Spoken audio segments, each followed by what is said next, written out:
Bonjour, bonjour et bienvenue dans la suite de ces vidéos sur les séries de Fourier. Aujourd'hui, c'est du lourd. Je vous ai annoncé tous les résultats, etc. Là, on y va, on met les mains dans le cambouis. On a déjà un peu commencé avec Bessel, mais là, vous allez voir que c'est du sérieux. Je pense que c'est une des preuves les plus techniques, voire la plus technique qu'il y a sur la chaîne. Donc, on s'assoit confortablement, on se motive et on y va. Donc, tout d'abord, il est essentiel pour bien comprendre l'hypothèse du théorème de Dirichlet, de bien comprendre ce que c'est qu'une fonction C1 par morceau. Alors, je vous rappelle la définition d'une fonction de classe CK par morceau. Ça veut dire, vous voyez, c'est-à-dire qu'on coupe, il y a un nombre fini de morceaux sur lesquels elle est de classe CK. Sauf que ça c'est pas tout à fait ça, parce que il faut, vous voyez, il faut pas juste que sur les intervalles ouverts, ce soit de classe CK. Il faut en plus que c'est une limite à droite et une limite à gauche de classe CK. Hein, autrement dit, la définition c'est la suivante. Il existe des points, une subdivision à 0, à 1, à n, d'accord, de mon intervalle, tel que sur tout intervalle fermé à i plus 1, il existe une fonction de classe CK, d'accord, sur l'intervalle fermé, qui coïncide avec f sur l'intervalle ouvert. F ne peut pas être classe CK sur les intervalles fermés partout, parce que comme il y a des points de discontinuité, il y a forcément d'un côté ou de l'autre où la limite ne sera pas la bonne, vous voyez, donc ça ne peut pas être continu sur les intervalles fermés. Mais il faut qu'il existe une fonction de classe CK qui prolonge f en fait en chaque point. Donc non seulement il y a des trous, mais il y a une limite à droite, une limite à gauche, en chaque point de discontinuité. Et voilà. Et donc ensuite, si c'est classe CK sur un intervalle qui n'est pas compact, AB, ça veut dire qu'elle est classe CK sur tout intervalle AB. Ok. Donc typiquement, 1 sur x, c'est pas de vous voyez, la fonction 1 sur x, elle n'est pas du tout de continue par morceau sur R ou sur R étoile, d'accord? Parce que, enfin si, alors sur R étoile si, parce que pour tout compact elle l'est, mais pas sur R, parce qu'il faut qu'il y ait une limite en fait à droite et à gauche. Quand il y a un trou, il ne faut pas qu'il y ait d'asymptote verticale, quoi. Sinon ça c'est pas continu par morceau, quoi. On pourrait croire, mais non. D'accord, continu par morceau, c'est qu'en plus ça tend vers une limite, cloc, et la dérivée tend vers une limite, et la dérivée seconde tend vers une limite en chaque point de discontinuité. Bon là je pense que maintenant c'est clair, alors on enchaîne. Donc en particulier, si une fonction est continue par morceau, eh bien, en tous les points, elle a une limite à droite et une limite à gauche.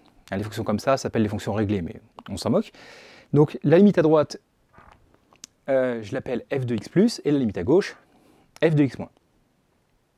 Alors c'est égal à f de x dans les points où elle est continue, bien sûr, hein, des deux côtés. Mais voilà, là où il y a des trous, j'appelle la valeur d'un côté la valeur de l'autre, vous voyez. Ok, f de x moins, f de x plus, quoi. Ok. Voilà.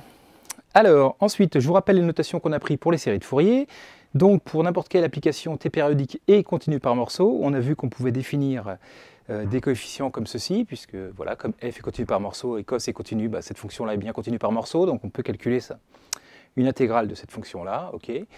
Et une fois qu'on a trouvé les coefficients an et bn, alors on associe la somme a0 de f sur 2 plus la somme des an de f cos n oméga x plus bn de f sinus n oméga x, où oméga est égal à 2pi sur t, où t est la période de la fonction. Et voilà, donc pour toute fonction périodique continue par morceau, on a une série de Fourier qui est définie comme ça. On a vu que si la fonction n'était pas périodique, en fait on peut couper un petit bout de fonction et la recopier à l'identique, hein, pour obtenir une fonction périodique. Vous voyez, donc voilà, on peut faire des séries de Fourier. Et donc le théorème que j'ai déjà annoncé, mais qu'on va maintenant démontrer, est le suivant. Si on prend une application, donc, t périodique, mais qui est de classe C1 par morceau, donc, hypothèse importante, hein, d'accord, sur chaque morceau, elle est de classe C1, et sur les bords aussi, hein, alors, la série de Fourier converge en tout point x, donc c'est une convergence simple, j'insiste bien, on fixe un x, la série de Fourier de x converge vers f de x plus f de x moins sur 2. Alors ça a l'air très compliqué, en fait ça n'est pas du tout. Ça veut dire que là où f est continu, la série de Fourier tend vers f de x, puisque si f de x plus est égal à f de x moins est égal à f de x, bah ça fait f de x.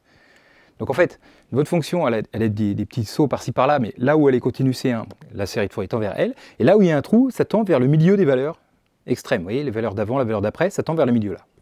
Hein, c'est ça que ça dit. f de x plus f de x moins sur 2, c'est la moyenne des deux valeurs extrêmes. Donc ce théorème dit, votre série de Fourier converge simplement vers la fonction f, sauf au trou où la fonction f ne vaut pas forcément la valeur milieu. Si votre fonction f vaut la valeur milieu, bah, ça converge vers f partout. Okay, mais sinon, voilà, ça converge vers f, sauf là où il y a des trous, ça converge vers le milieu. Okay, donc voilà, et donc bah, là où f est continu, ça converge vraiment vers f, quoi. Et donc ça a été démontré par notre ami Johann Peter Gustav Lejeune Dirichlet à 24 ans, ce qui est quand même balèze, d'accord, parce que moi, je n'y serais jamais arrivé. Hein. Quand vous allez voir la preuve, vous allez comprendre pourquoi c'est une performance quand même. Surtout que la preuve a été sans doute... moi, je n'ai pas du tout essayé de faire la preuve historique. Hein.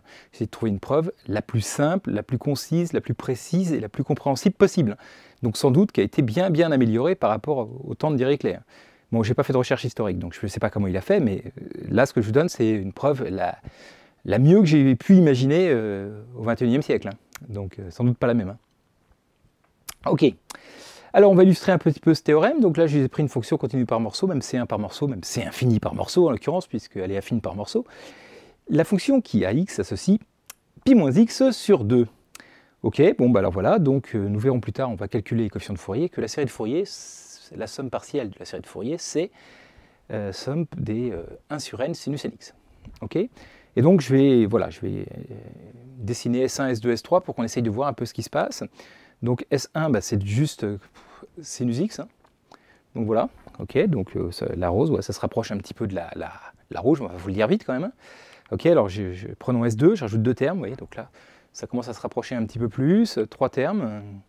Voilà, donc, ok, puis alors moi j'ai pris, je sais plus, 13 termes, voilà.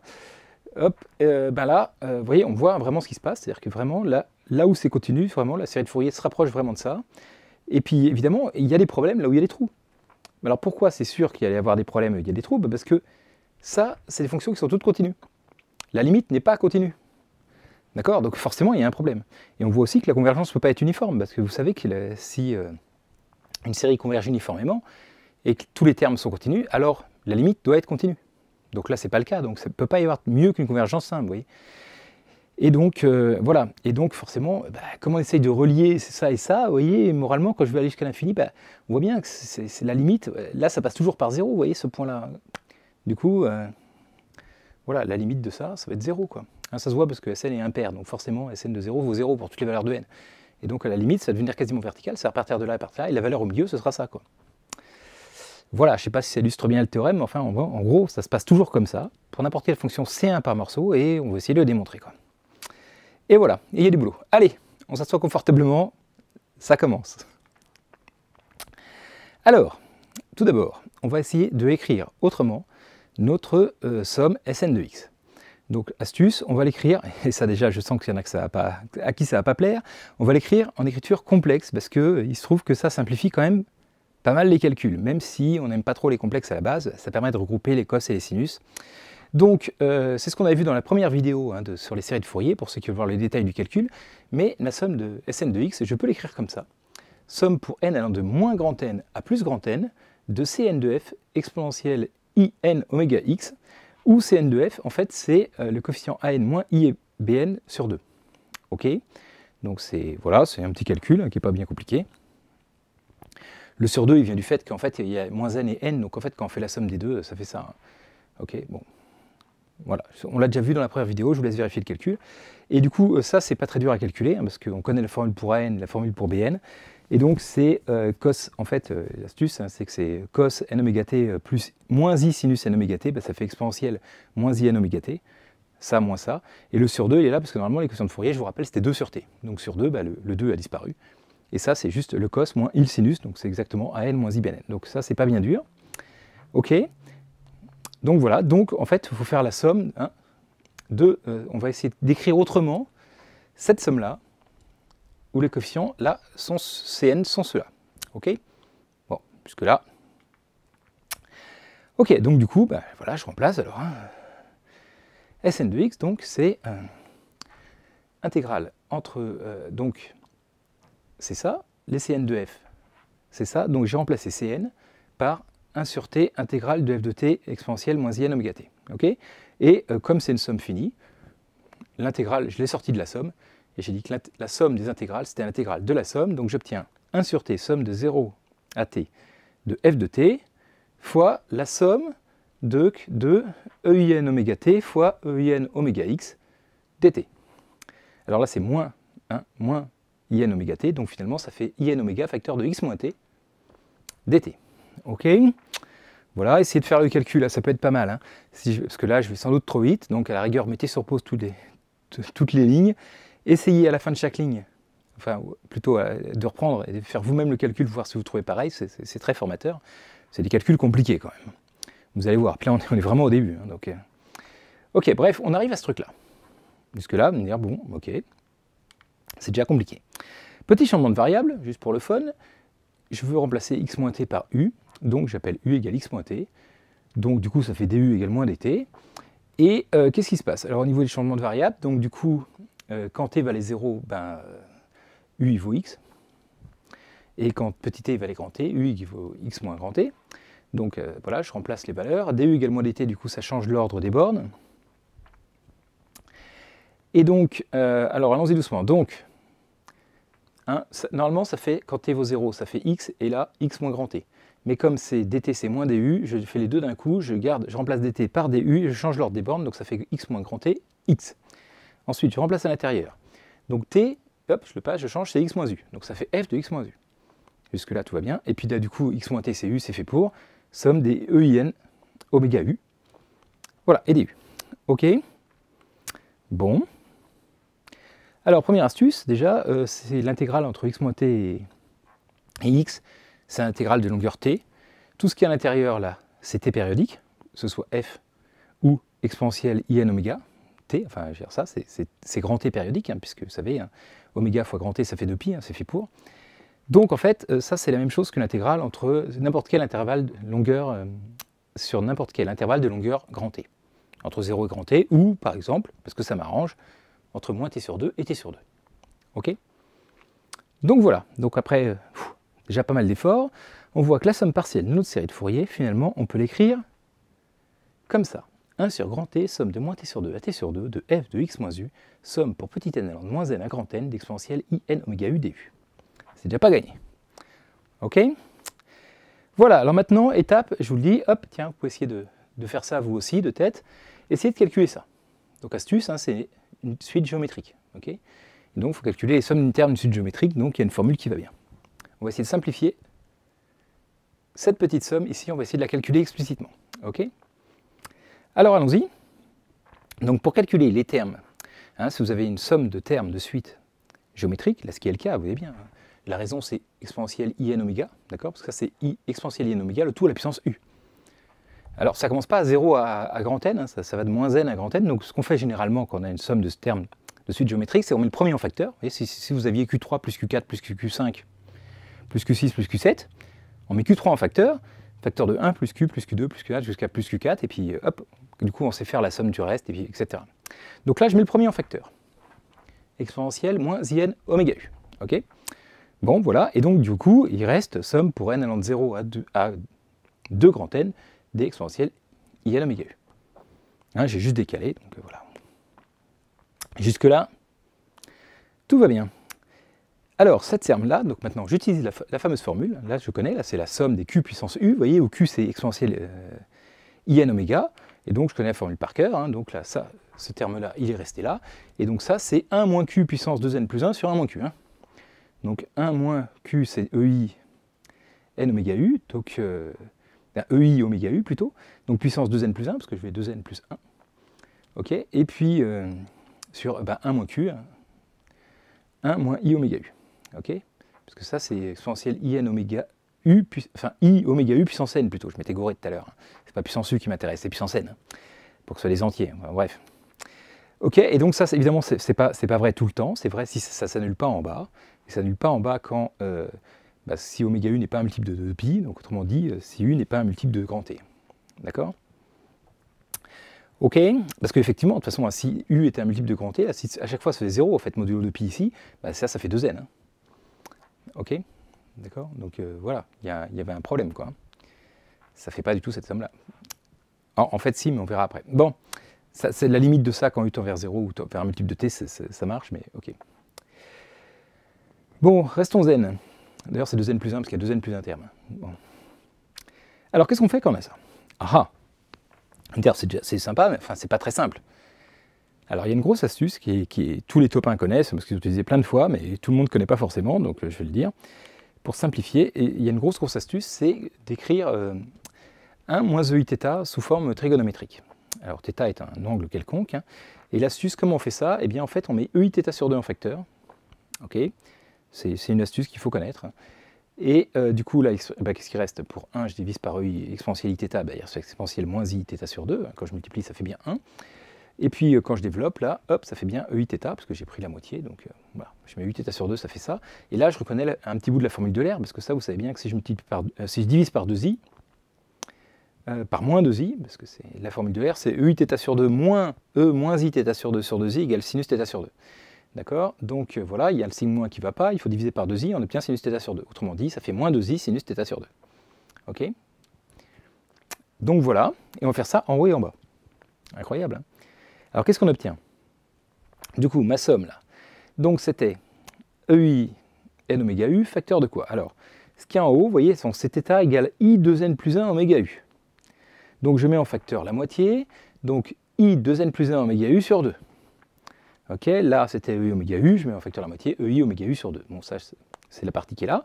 Ensuite, moins 2i sinus 2n plus 1 oméga u sur 2. Là j'ai mis le sur 2 que sur le oméga u, mais c'est la même chose.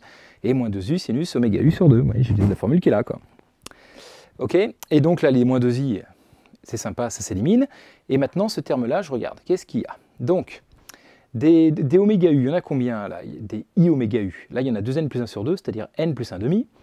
Mais là, il y en a moins 1 demi. Du coup, ça et ça, ça fait n. Et puis là, il y en a moins n. Ah, tout ça, dites donc, c'est incroyable, ça dégage. Tout ça, ça fait 1. C'est là que c'est magique. Donc il reste que ça, en fait. Hop. Elle est pas belle, la vie? Donc voilà, c'est un calcul qui est... Je ne sais pas si vous êtes arrivé au bout tout seul, je dis bravo. Donc ça fait ça. Donc voilà. Et là, c'est là que c'était vrai si u n'est pas 0 modulo t. Et là, on voit si u tend vers 0, vous savez bien que sinus ça, du coup, c'est pareil que 2n plus 1 oméga u sur 2, enfin, c'est équivalent à ça. Là, c'est équivalent à oméga u sur 2, donc quand on simplifie, en fait, on voit bien que la limite de ça, quand u tend vers 0, c'est 2n plus 1. Ça tombe bien, c'est la somme quand u vaut 0, 2n plus 1. Donc, en fait, voilà, si on prend la limite de ça, ça marche bien, donc on peut dire que, moralement, c'est la limite, enfin, que ça égale à ça tout le temps, en fait. On peut l'écrire dans l'intégrale, puisque de toute façon, c'est bien continu, ça tombe bien vers une limite quand u tend vers 0, donc il n'y a pas de souci. Ok, donc on peut remplacer tranquillement. Et donc finalement, alors je remplace dans la formule qu'on a trouvée avant, et ici c'était la somme des machins, du coup je remplace par ça. Et je peux dire que donc ma somme partielle de ma série de Fourier, c'est 1 sur t l'intégrale entre moins t sur 2 et t sur 2 de f de x moins u sinus 2n plus 1 oméga u sur 2 sur sinus oméga u sur 2 du. Pas clair que ce soit beaucoup plus simple. Pourtant vous allez voir comme c'est magique. Bref, vous voyez que je dis que la preuve a été violente, c'est qu'on n'a pas fini. Première étape, réécrire la série de Fourier comme ça. Cette fonction-là s'appelle le noyau de Dirichlet, parce qu'en fait, ceux qui connaissent produit de convolution, vous voyez, on a fait ça, c'est un produit de convolution de f et de cette fonction-là. Ok. Et je ne doute pas que ça fasse partie des idées qui ont permis de trouver cette preuve. Mais ça, je vous avoue que ça me dépasse un petit peu, donc je ne vais pas trop insister là-dessus. Je ne voudrais pas dire de bêtises. Mais en tout cas, bref, on peut écrire Sn de x comme ça. Pouf. Allez, on souffle un peu. Vous, à la rigueur, vous allez chercher un café, parce que ça va continuer. C'est pas terminé, le boulot. Ok, alors donc, mon écriture, là, vous voyez, mon intégrale entre moins t sur 2 et t sur 2, je peux la couper avec Châle. Cette étape de calcul est cool. J'ai coupé, c'est l'intégrale entre 0 et t sur 2, plus l'intégrale entre moins t sur 2 et 0. Là, je vais faire un petit changement de variable, simplement u égale moins u, pour me ramener entre 0 et t sur 2. Ok, donc ça c'est pas très dur, ça fait du coup l'intégrale de f de x plus u. Là vous allez me dire, ah ouais, ça change le signe, mais là aussi du coup ça change rien ici. Le moins u se transforme en moins du, mais du coup c'est pas entre t sur 2 et 0, c'est entre 0 et t sur 2. Donc c'est la même chose que là-haut en fait avec f de x plus u, celle-là. Et donc quand je fais la somme des deux, je trouve 1 sur t, somme de 0 à t sur 2 de f de x moins u, donc c'est celui-là, plus f de x plus u, du coup c'est celui-là, fois ce truc-là. Ok, voilà. Donc là pour la partie Sn de x, j'ai encadré, c'est bien. Ok, voilà, on va partir de là pour travailler. Et nous, ce qu'on veut démontrer, je vous rappelle, c'est qu'on fixe une valeur de t, pouf, je peux choisir entre 0 et t, puisque de toute façon, après, c'est t périodique, donc ça ne change strictement rien. Et on veut montrer que Sn de x tend vers cette chose-là, je vous rappelle, là, la f de x plus f de x moins sur 2. Et donc, écoutez, je vais calculer Sn de x moins ça, et je vais montrer que, pour un x fixé, je vais calculer ça, et je vais montrer que ça tend vers 0. Donc, pour la partie Sn de x, ok, c'est bon. Maintenant, il faut que j'essaye d'écrire ça sous une forme qui ressemble un petit peu. C'est pas gagné. D'accord? Je vais essayer de simplifier ce truc-là pour l'écrire aussi sous une autre forme. Et alors là, il y a une grosse astuce, je vais trop vite, hop, c'est que l'intégrale de mon noyau de Dirichlet, là, donc 1 sur t, l'intégrale de 0 à t sur 2 de ce gros machin, et ben en fait ça fait 1/2. Et du coup, dans f de x plus f de x moins sur 2, ben ça c'est 1/2 fois f de x plus f de x moins. Et ben le 1/2, astuce de la mort, hein, on va simplifier en le remplaçant par ça. Donc c'est une blague évidemment, enfin ça simplifie pas du tout, mais en l'occurrence le 1/2 qui est ici, on va le remplacer par ça. Et du coup, on va pouvoir écrire que ben, tout ça, c'est 1 sur t fois l'intégrale entre 0 t sur 2 de cette intégrale-là fois f de x plus fois plus f de x moins. Je le rentre dans l'intégrale, de toute façon ça ne dépend pas de u, hein, donc je peux bien le rentrer dans l'intégrale, c'est une constante. Hein. Et donc ça fait l'intégrale de f de x plus f de x moins fois mon noyau de Dirichlet. Incroyable, ok? Donc ça il fallait le voir venir, hein. C'est parti des trucs, c'est chaud. Alors comment on démontre ça? Maintenant, attendez, oula, moi cette intégrale-là, je la fais pas de tête. Hein. Alors en fait, presque si. Donc je vais réciter parce que là, il y a de nouveau une astuce. Comment on démontre ça? Donc je veux calculer ce truc-là. Première chose, cette fonction-là, elle est paire. Pourquoi? Parce qu'en haut c'est impair, en haut c'est impair. Okay, donc si je remplace u par moins u, ça ne change pas. Je vous l'ai déjà dit tout à l'heure. Ça c'est une fonction paire. Donc en fait, l'intégrale entre 0 et t sur 2, c'est le double de l'intégrale entre moins t sur 2. C'est le contraire. C'est la moitié de l'intégrale entre moins t sur 2 et t sur 2. Ok? Là, il y en a 2 fois plus. Une fonction paire en intégrale, c'est la même chose, l'intégrale à droite et l'intégrale à gauche. Donc ok. Donc cette intégrale-là, c'est la moitié de cette intégrale ici. Okay, et la grosse astuce, vous dire, ça ne simplifie pas tellement, parce que trouver une primitive de ça, bonjour. Oui, mais sauf que, rappelez-vous, ce truc-là, je ne l'ai pas trouvé par hasard. C'était la somme des, entre moins n et grand n, des ui n oméga u. Et maintenant, si je me remets cette formule-là, à ce moment-là, comme il y a une somme finie, je peux faire l'intégrale de la somme, c'est la somme des intégrales. Donc ça fait 1 sur 2t la somme de ces intégrales-là. Et ces intégrales-là, elles sont cool. Parce que, je vous rappelle, hein, c'est cos n oméga u. Entre une période, ça fait 0 l'intégrale. Et sinus n oméga u, plus i sinus n oméga u, entre moins t sur 2 et t sur 2, ça fait 0 aussi. D'accord? Donc cette intégrale-là va tous 0. Et bah, du coup, ça fait 0. Non. Il y a quand même une petite subtilité. Il y a quand n vaut 0. Quel cas, ça ne fait pas cos quelque chose, ça fait juste quand n vaut 0, ça vaut 1. Il n'y a pas de sinus, le truc vaut 1.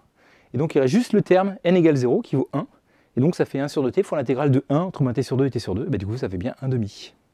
D'accord? Parce que la longueur de l'intégrale c'est t, donc 1 sur 2t fois t, ça fait bien 1/2. Ok, voilà. Grosse astuce. Et parce qu'il ne fallait pas oublier hein, ce truc-là, voilà, finalement c'est une autre écriture de ça, et de la somme là. Et cette somme-là, bah, son intégrale, c'est facile quoi en fait. Ok. J'aurais pu mettre les primitives hein, divisées par EIN oméga, mais ça sert à rien. Je veux dire, comme c'est périodique, ça faisait les mêmes choses au début et à la fin. Donc, bref. Donc voilà. Alors, pour finir, donc on peut écrire notre fonction comme ça, et donc je vais récapituler ce qu'on a fait. Notre delta n, là, donc, qui est Sn moins ça, le truc qu'on veut démontrer que ça tend vers 0, bah, finalement, comme Sn, on l'a écrit comme ça, et que f de x plus f de x moins sur 2, on vient de l'écrire comme ça, regardez, si je fais la différence, clac, je peux mettre 1 sur t, intégrale entre 0 t sur 2 et ce truc-là en facteur, et j'obtiens finalement l'intégrale donc d'une fonction que j'appelle hx de u fois sinus 2n plus 1 oméga u sur 2 du. Et c'est quoi ce hx de u? Eh ben, c'est tout ce que j'ai là, c'est ça, moins ça, divisé par sinus oméga u sur 2. Ce qui reste, quoi. Voilà. Donc, hein, vous voyez, on a réussi à écrire le truc delta n de x comme 1 sur t, somme de 0 à t sur 2, d'une intégrale d'une fonction fois sinus 2n plus 1 oméga u sur 2 du, ou cette fonction h de x de u, c'est ça. Alors bon, on va me dire, super, alors, franchement, on est bien avancé, quoi. Hein, on a fait des pages et des pages de calcul pour arriver à ça. Alors en fait, oui, je spoil un petit peu, on a presque fini. Quoi?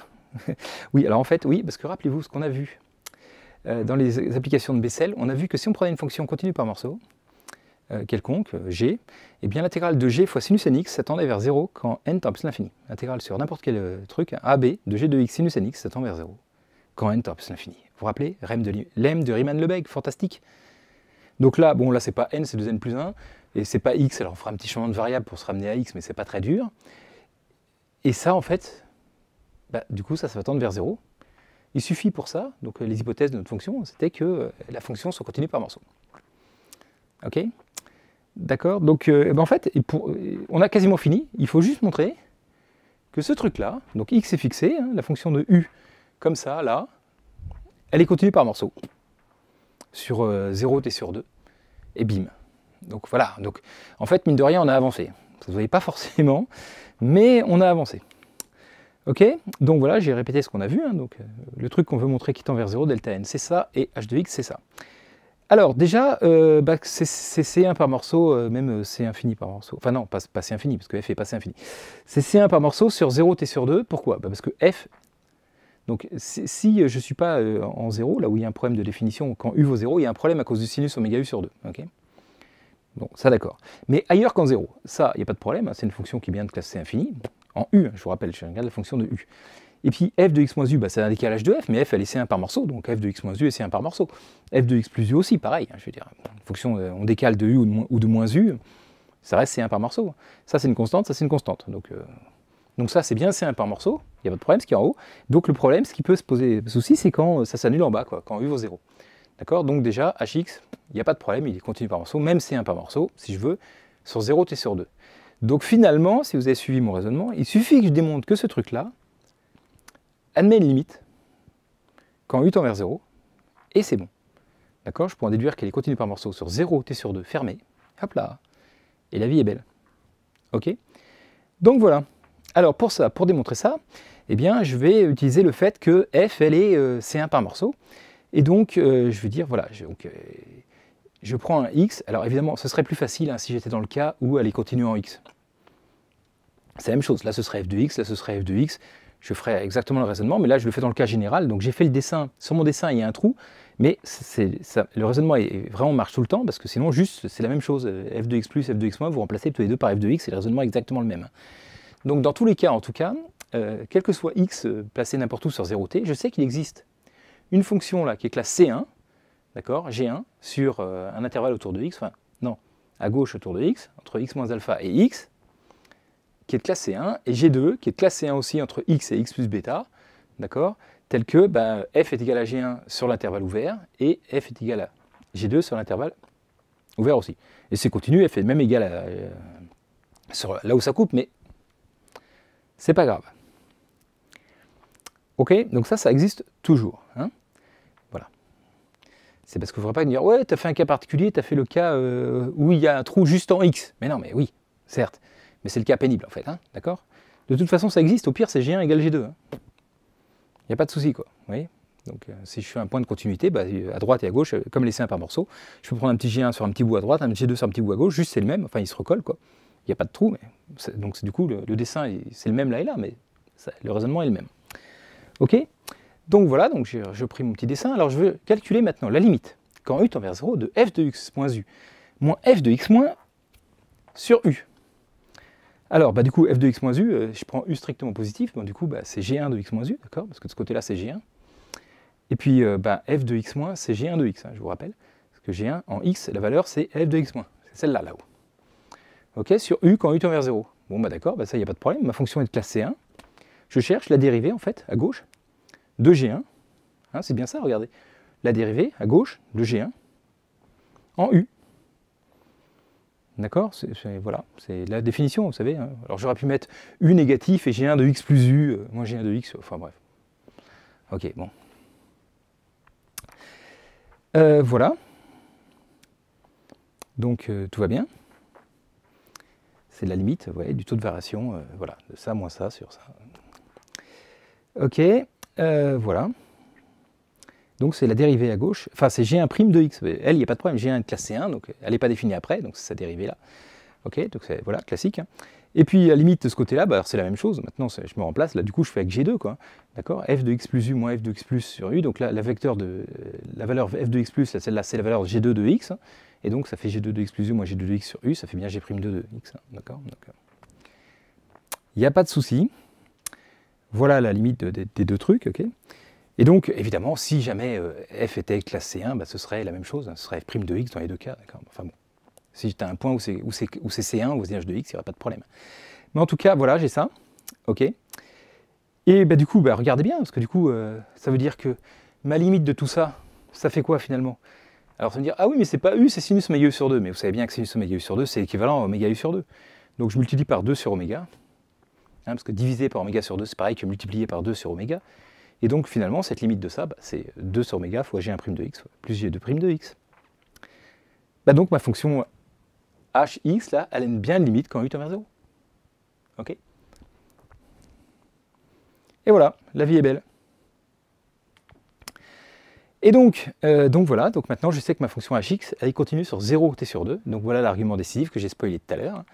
Hop, je fais un petit changement de variable u égale 2t sur oméga. Ok, je rappelle que oméga t c'est 2pi. Ça c'est une broutille en fait, c'est juste pour passer de 2n plus 1 oméga u sur 2 à 2n plus 1t. Je veux dire, voilà. Après me dire, ah oui, non, c'était Riemann-Leibniz, c'était nt. Mais enfin, oui, d'accord, mais si ça tend vers 0 quand n tend ça finit, quand 2n plus 1 tend ça finit, ça tend vers 0 aussi. Je veux dire, voilà. Là, j'aurais pu conclure directement, mais enfin, bref, j'ai fait le petit changement de variable juste pour vous faire plaisir. Hein. Donc, ça, c'est une fonction qui est toujours continue par morceau, évidemment. Je veux dire, ça ne change pas. Je remplace u par 2t sur oméga, entre 0 et pi sur 2. Enfin, c'est la même chose, quoi. Ok, voilà. Et puis alors, théorème de Riemann-Leibniz. Ça nous permet de conclure que bah, du coup, ce truc-là tend vers 0 quand n tend plus infini. Et donc, limite de delta n de x tend vers 0, et donc, comme c'était la différence entre la série de Fourier et la moyenne de f de x plus et f de x moins, ça veut dire que la série de Fourier tend bien vers f de x plus, la moyenne de f de x plus et de f de x moins.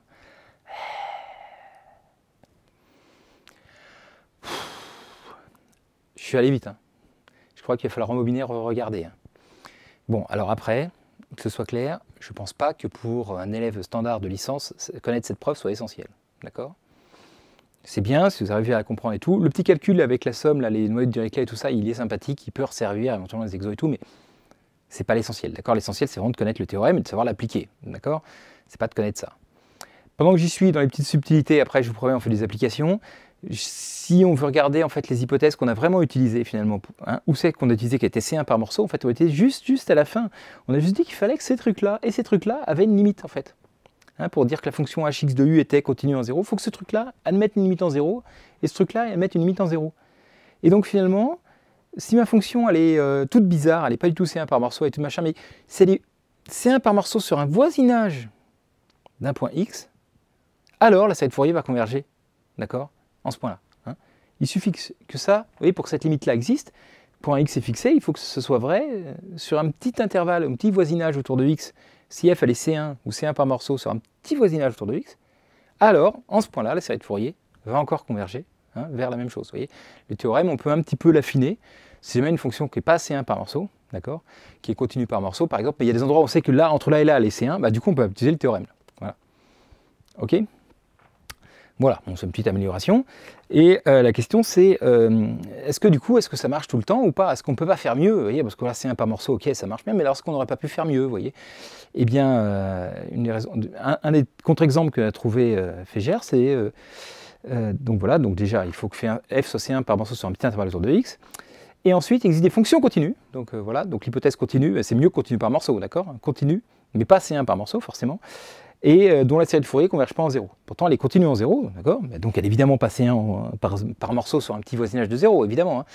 Mais voilà, en 1909, M. Fégère a trouvé un contre-exemple qui est quand même super loin d'être évident, parce que oui, la fonction est elle-même une somme de série. Hein. Ok, alors avec des trucs très compliqués, une somme avec des sinus de 2 puissance p au cube plus 1 x sur 2, voyez, ça se met aussi très très très vite. Bref, c'est une catastrophe, je ne comprends même pas bien pourquoi ça marche. Mais enfin, si on calcule les coefficients de Fourier, etc., on peut voir que la série de Fourier ne converge pas, c'est fait pour en fait. Mais il fallait quand même avoir l'idée. Je ne suis pas rentré dans les détails, mais ça ne marche pas tout le temps. D'accord ? C'est les séries de Fourier, ça ne converge pas tout le temps. Une fonction, même continue, d'accord ? Il y a ailleurs qu'en 0, il y a des chances que la série de Fourier de ça converge aussi. Hein. Vous voyez, c'est juste... Il y a parfois des points x et des fonctions pour lesquelles ça ne converge pas. On ne peut pas dire une série de Fourier converge tout le temps. Et ça, c'est pas vrai. Ok ? Même pour x fixé. Quoi. Donc voilà. Allez, des applications, on a bien mérité. Alors reprenons une petite fonction du début. Là. Vous voyez, f de x c'est égal à pi moins x sur 2, d'accord, hein, entre 0 et 2pi. Donc je vous ai refait le dessin. Donc voilà. Allez, on va calculer la série de Fourier. Je vous ai dit que c'était 1 sur n sinus nx, mais on va le vérifier quand même, faisons le calcul. Alors déjà, les coefficients a n sont 0, rappelez-vous, je vous ai déjà expliqué, hein, parce que la fonction, elle est impaire. Donc si une fonction est impaire, il n'y a pas de terme en cosinus, il n'y a pas de terme pair, plom, il n'y a que des sinus. Donc ça c'est réglé. Donc maintenant on va calculer Bn de f. Alors comme la fonction est 2pi périodique, eh bien du coup j'obtiens que mes coefficients c'est 2 sur pi somme de 0 à pi de Alors attends, parce que là j'ai fait que l'intégrale entre 0 et pi. Donc c'est pour ça que normalement c'était 2 sur 2pi, somme de 0 à 2pi, de pi moins x sur 2, sinus nx dx, d'accord? Mais là déjà j'ai utilisé le fait qu'elle était impaire. Hop, hop, c'est le truc classique en fait, donc j'aurais dû faire intégrale entre moins pi et pi, d'accord? Normalement c'est 2 sur 2pi, donc 1 sur pi, intégrale entre moins pi et pi de ça. Ok? Mais du coup, voilà, comme sinus est aussi impair, ça est impair, donc le tout est pair, donc ça fait 2 fois l'intégrale juste entre 0 et pi, ok, de ce truc-là. Voilà, j'ai fait 2 étapes, hein. Je voulais juste qu'on se rappelle des définitions des coefficients de Fourier. Normalement c'est 1 sur pi, somme de moins pi à pi, ou de 0 à 2pi. Ok? Et si je mets de moins pi à pi, c'est pas ça qu'il faut que je mette derrière, parce que c'est pas la même formule là et là, donc c'est pour ça que c'est un peu pénible. C'est pour ça que j'ai pas mis l'étape de calcul, parce que je suis feignant. Mais voilà, donc c'est de moins pi à pi de cette formule-là, et entre 0 et pi de cette formule-là, mais comme c'est de l'intégrale, c'est la même là et là, du coup c'est 2 fois l'intégrale de ce morceau-là. Ok? Fois sinus nx. Bon, déjà c'est pour bien comprendre ça. Alors ensuite, bon, on y va, alors petite intégration par partie, d'accord? Donc primitive de sinus nx moins cos nx sur n, hein, d'accord? Primitive de sinus c'est moins cos, ok, bon. Et du coup, primitive de ça, bah, c'est ça, ça n'a pas changé. Et puis, alors attention, parce que normalement c'est moins l'intégrale de la dérivée de ça, qui fait moins 1/2, fois la primitive de ça qui fait moins cos nx sur n. Donc en fait, il y a 3 moins. Donc là, on peut facilement se faire avoir, on se dire, oh, il y a moins, mais il y a moins, ça se simplifie et tout. Non, il y a le moins de l'intégration par partie, il y a le moins de la dérivée de pi moins x sur 2, et il y a le moins de la primitive de sinus nx. D'accord? Alors allons-y, donc il faut bien être précis, hein. Donc là le 2 sur pi il est bien là, l'intégrale entre 0 et pi, donc ça j'y touche pas au début et ça je fais la primitive, donc ça j'obtiens bien ce terme là. Ok, ensuite moins 2 sur pi normalement intégrale entre 0 et pi, de la dérivée de ça, ça fait moins 1/2. Donc les moins, les signes j'ai déjà vu, hein. Donc le 2 il dégage, et la primitive de ça c'est moins cos nx sur n, donc le moins ok on a vu, et donc ça fait 1 sur n pi, j'ai mis le n en facteur, somme de 0 à pi de cos nx dx. Ok? Voilà, jusque-là tout va bien. Et alors après, vous devez voir en fait la primitive de cos nx, c'est sinus nx sur n. Et sinus nx soit en 0 ou en pi, ça vaut 0. Donc en fait, cette intégrale-là, elle vaut 0. Ok, donc ça en fait, ça dégage. C'est bien la peine. Et donc on remplace. Alors si x vaut pi, bah, déjà pi moins pi, 0. Et finalement, ça fait donc moins la valeur de ça en 0. Il y a un moins ici, donc finalement j'enlève le moins. Ça fait cos 0 sur n, ça fait 1 sur n, fois pi sur 2 fois 2 sur pi. Pi sur 2 fois 2 sur pi, bah, ça simplifie. Et donc ça fait bien 1 sur n. Ouf. Voilà un petit calcul, refaites-le vous-même si vous voulez, hein. C'est formateur. La mauvaise idée c'est de découper en deux, de faire pi sur 2 sinus x et moins x sur 2 sinus x, ça fait 2 fois plus de calculs pour rien en fait, mais bon. Enfin bref, donc voilà, donc finalement on a trouvé ça, et donc la série de Fourier de f, hein, c'est la somme jusqu'à l'infini de 1 sur n sinus nx. Ok, et donc ce truc-là, bah, ça converge vers f sur 0 de pi ouvert, et ça converge vers 0 ici en 0 et en 2pi, d'accord, la valeur milieu entre les deux, quoi. Ok? Et donc maintenant, une fois qu'on sait ça, bah, dit tiens, bah, voilà, bah, allez hop, tiens, je prends x égale 1 pour rire. Bah, somme des 1 sur n sinus n fois 1, donc somme de cette somme-là, la somme de cette série, bah, c'est du coup, ça converge, je le sais, quand x égale 1 est fixé, ça converge vers la valeur de f de 1. Donc pi moins 1 sur 2, paf! Et ça, sans le théorème de Dirichlet, sans les séries de Fourier, démontrer ça directement, c'est pas coton, c'est pas simple, hein, c'est coton. C'est pas facile. Vous voyez? Petite application sympa, comme dire, bon voilà, donc effectivement on a mis les mains dans le cambouis, mais voilà, il faut savoir utiliser le théorème de Dirichlet pour démontrer ce genre de truc, ok? La preuve de Dirichlet c'est quand même moins vital, hein. Mais ça c'est, voilà, par contre ça c'est important, ouais, quand on court sur les séries de Fourier, que vous sachiez utiliser ce genre de truc, c'est important. Allez, une petite autre pour le fun, parce qu'on s'amuse bien. f de x égale x2. Alors allons-y. Donc attention, elle n'est pas paire, hein. C'est le gros piège classique, hein. C'est oh, c'est une fonction paire. Non, j'ai pris entre 0 et 2pi, pas entre moins pi et pi, hein, d'accord? Oui, je sais, ça aurait été plus simple entre moins pi et pi. Bah ouais, mais c'est comme ça, j'ai pris entre 0 et 2pi. Donc du coup, il faut un peu se méfier, il faut faire le calcul, d'accord? Donc je vous laisse vérifier, je vous ai pas mis toutes les étapes, on l'a fait en fait, hein, dans une des vidéos précédentes, on a fait ce calcul, hein. Donc je vous laisse vérifier, mais sinon refaites-le à la main et re-regardez là, ça doit être la vidéo 2, hein, dans laquelle on a fait ce calcul. Ok, c'était un exemple. Donc voilà. Donc on trouve 4 sur n2 hein, pour les AN et 4pi sur n pour les BN. Okay. Bah, du coup, comment je peux utiliser ça? Bah, je me dis, tiens, si je prends x égale pi pour rigoler, donc là, pi, ouais, il est là. C'est l'avantage d'avoir pris x2 entre 0 et 2pi. Du coup, la valeur de pi, c'est pas une valeur qui est pénible, c'est pas entre les deux. Ouais. Bah, du coup, je peux remplacer et du coup, j'obtiens que pi au carré, eh ben, c'est égal à 4 pi 2 sur 3, alors je l'ai passé de l'autre côté, plus la somme des 4 sur n2 cosn pi qui fait moins 1 puissance n, et c'est une sin pi vaut 0. Donc finalement, je trouve que la somme des 4 sur n2 moins 1 puissance n, ça fait moins pi carré sur 3. Ouais. Non, sympa, non? Dire bon, ouais, ok, super. Et du coup, je peux quand même en déduire la somme des moins 1 puissance n sur n au carré. Vous voyez, si je passe ça, j'enlève le moins, je divise par 4, hop.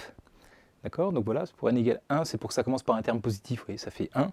1 moins un quart plus un neuvième moins un 16e, etc., etc. La somme alternée des inverses des carrés, bah, la limite, c'est pi carré sur 12. Dire bon, chouette. Et petite astuce, comme ça, parce que c'est fun. Si x égale 0, alors si x égale 0, du coup, lui dégage complètement, de toute façon, il n'y a plus de problème. Cette fois, ça vaut 1 tout le temps, donc j'ai trouvé la somme des 1 sur n2 directement. Vous voyez. Hein, alors par contre, attention, parce que si x égale 0, ça ne tend pas vers f de 0, ça ne tend pas vers 0, hein, la série de Fourier. Elle tend vers la valeur milieu, entre là et là. Donc là, c'est la même valeur que ici, hein, 2 pi au carré, donc c'est 4 pi 2. Donc 4 pi 2 plus 0 sur 2, ça fait 2 pi 2. Ok, hein, ce que j'ai mis là, 4 pi 2 plus 0 sur 2, pour bien que vous compreniez, attention, la série de Fourier ne tend pas vers f, hein, là où il y a un trou, mais on sait vers quoi elle tend. Hein, donc 2 pi 2 égale 4 pi 2 sur 3 plus ça, donc voilà. Un petit calcul nous donne après, hein, c'est pas bien dur, vous passez ça de l'autre côté, hop, vous divisez par 4, que la somme des 1 sur n2, c'est pi carré sur 6. Voilà, voilà, voilà. Donc vous voyez, en faisant varier, après, on a plein de valeurs, en prenant des valeurs de x comme on veut, on va trouver plein d'autres solutions, plein de séries sympas, etc., etc. Donc voilà. Eh bien écoutez, je vous félicite, ceux qui sont là. Franchement, je vous dis bravo. Je vois que vous aimez les maths, vous n'avez pas craqué. Je ne suis pas sûr que vous soyez en majorité, mais en tout cas, franchement, bravo à vous. Et je vous dis à bientôt pour la suite des super théorèmes sur les théories de Fourier.